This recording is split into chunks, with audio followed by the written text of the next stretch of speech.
Olá pessoal, bom dia, tudo bem? Parece que a oposição está querendo criar uma espécie de Wikileaks aí da Lava Jato, né? Mas me parece que o negócio não vai colar muito não, só se apresentarem outras evidências mais contundentes, porque o que foi mostrado até agora, até no Fantástico, eles consultaram especialistas e os especialistas falaram que não identificaram nenhum crime ali, nenhum conteúdo ali nas conversas que envolve o ministro Sérgio Moro, que na época era juiz, e o pessoal lá da Lava Jato, né? Mas o que é interessante aqui, eu vou pontuar algumas coisas, né? É que a gente viu o pessoal falando muito, né, da ida de um pessoal à China, dos deputados lá, falando da Huawei, né, aquela empresa telefônica chinesa, e a galera com medo, né, disso está trazendo para o Brasil uma tecnologia de reconhecimento facial e a China ter acesso a todo mundo que circula aqui no Brasil, inclusive até pessoas podem estar emigradas lá da China, fugidas do regime chinês. Mas nós vimos que o grande problema dessa história toda foi o Telegram. E o Telegram, se a Huawei é chinesa e tem esse negócio, mas o serviço de inteligência chinês vai ter acesso a todo mundo que transita no Brasil. Mas o Telegram é de origem russa. E as invasões dos hackers, geralmente em todos essas personalidades aí importantes que foram alvo desse ataque hack, todos esses conteúdos vieram de onde? Do Telegram, que é russo, e todo mundo esqueceu, tá todo mundo falando do serviço secreto russo, mas esqueceu de falar do serviço secreto russo, né, que é a FSB, que é muito mais forte, né? Então, pessoal, acho que tá na hora de a gente começar a prestar atenção nesse detalhe, tá? Todo mundo falou de China e de espionagem chinesa, mas acho que está na hora de a gente pensar um pouco na espionagem russa, já que o Telegram vem dali dessa região, tá? Então, pessoal, ontem estava todo mundo tranquilo em casa lá, quietinho, se abrigando do frio. Aí o Glenn Greenwald publicou lá no Twitter dele 6h29 da tarde, né, já da noite, falando assim: um arquivo fornecido pela nossa fonte sobre o Brasil é um dos maiores da história do jornalismo.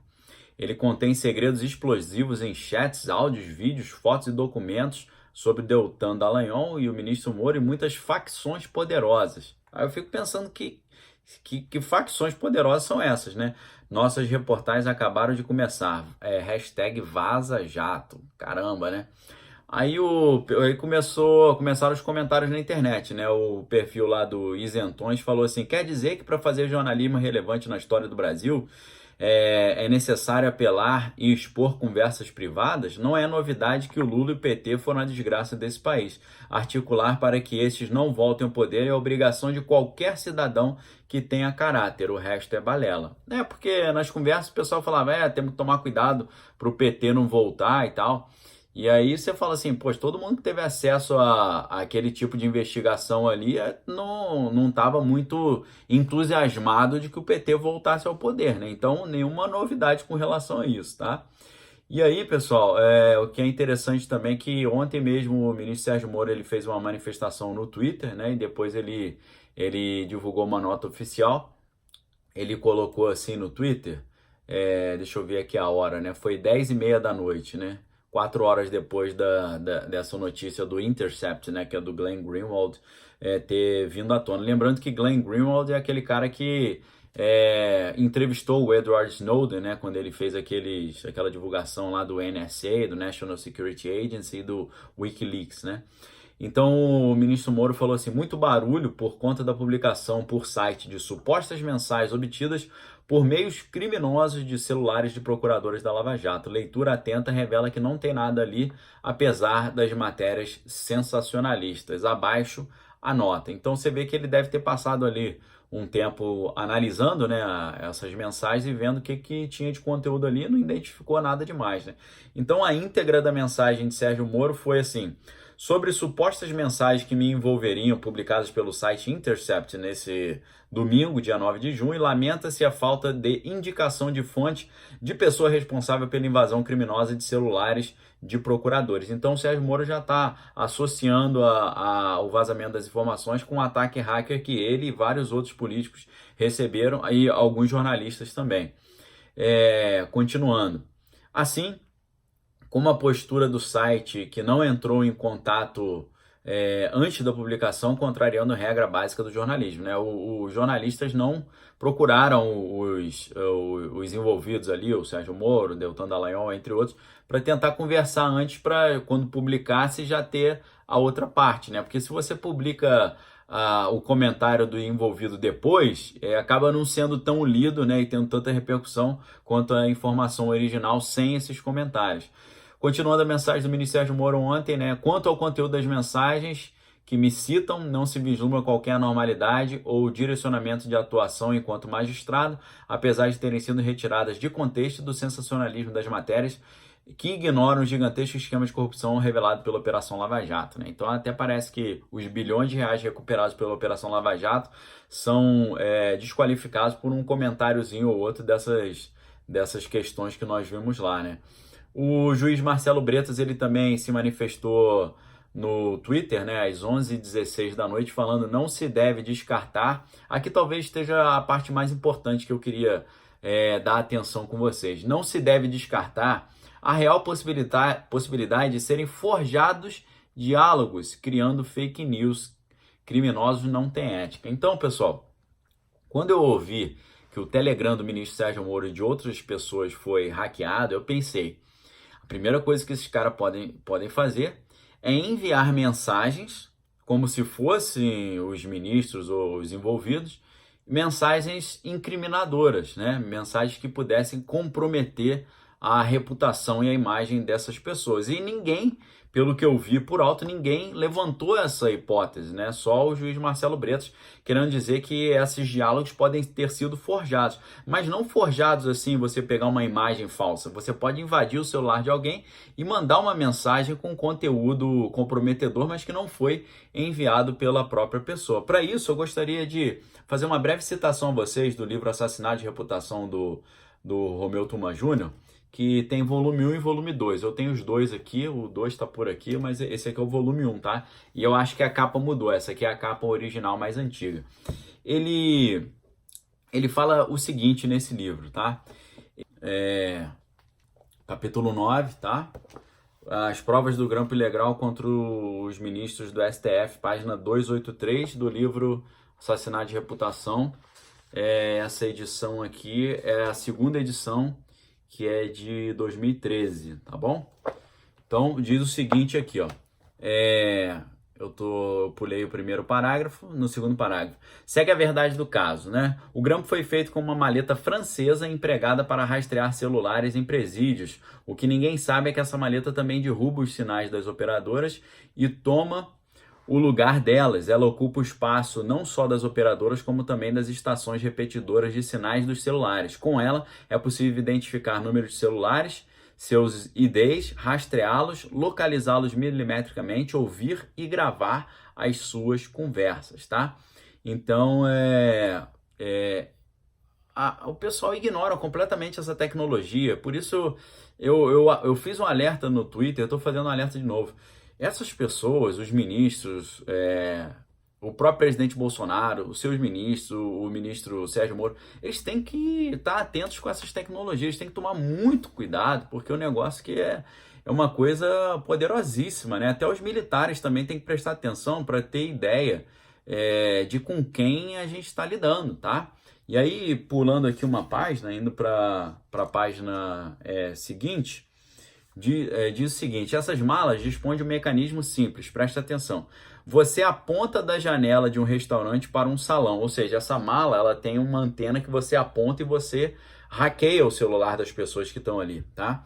Essas malas dispõem de um mecanismo simples, você aponta da janela de um restaurante para o salão, ela pega, digamos, os números de 50 telefones ali presentes e os mostra no display. Você acha o telefone da pessoa a ser grampeada nessa tela e o seleciona, e logo depois a máquina entra no lugar da companhia telefônica, virando o próprio provedor do celular. Faz o papel das ERBs, estações de rádio base repetidoras, equipamento que faz as conexões entre os telefones celulares e a companhia telefônica. Olha só o detalhe agora, tá?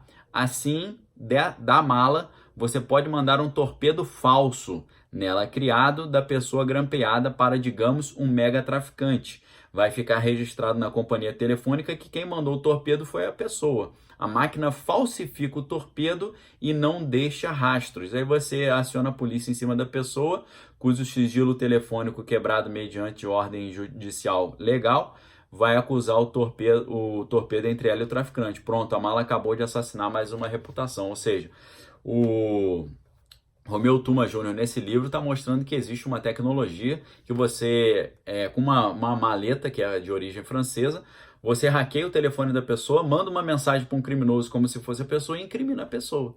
Então, pessoal, hoje em dia, nas matérias que nós vemos na grande mídia, a gente não pode sair acreditando em tudo, porque não tem só hacker, tá? Esse livro é de 2013, imagina o que tem hoje, 2019. Existe tecnologia aqui que pode arrebentar com a reputação de qualquer um. Então, prestem muita atenção, porque Sérgio Moro está lutando contra um grupo poderosíssimo de crime organizado há muitos anos, assim como Jair Bolsonaro. Então, fiquem muito atentos quando mensagens dessa natureza aparecerem, porque a gente primeiro tem que verificar a originalidade, a veracidade dessas informações. Como o juiz Marcelo Bretas lembrou, a gente não deve descartar a real possibilidade de serem forjados diálogos criando fake news, porque criminosos não têm ética, tá bom? Eu faço esse vídeo aqui só lembrando a vocês que a gente precisa alertar, né, o presidente, os ministros, a ficarem atentos com relação a isso. Não pode usar celular normal. Foi dito na grande mídia que o ministro Sérgio Moro ainda usava um celular de Curitiba, ele não tinha um número de Brasília.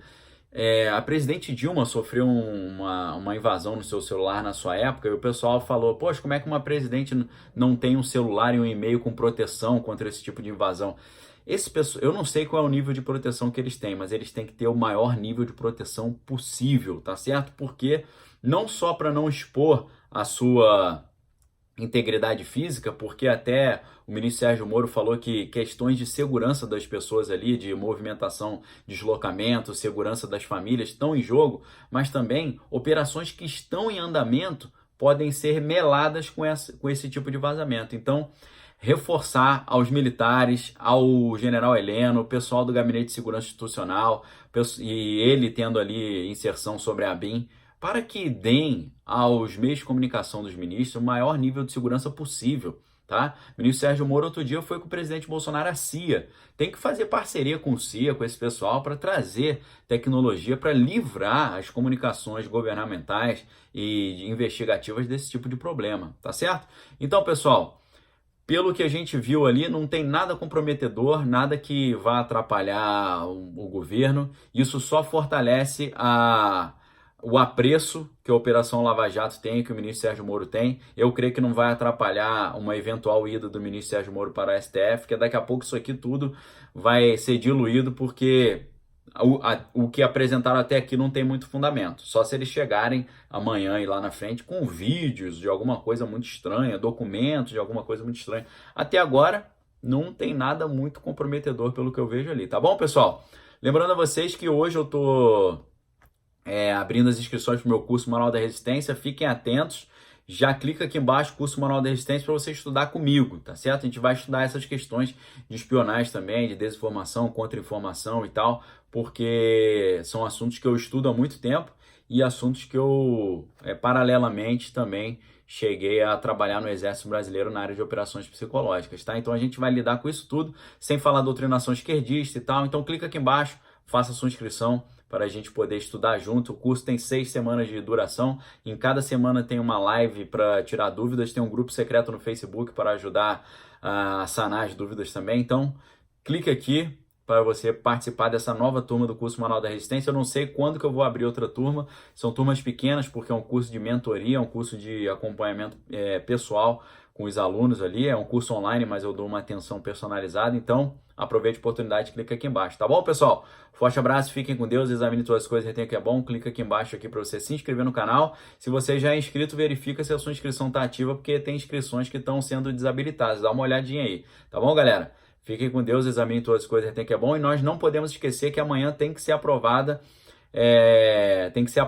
o PL 4 de 2019. Eu vou fazer mais um vídeo hoje falando sobre esse assunto, tá bom? Um abraço, fiquem com Deus, valeu!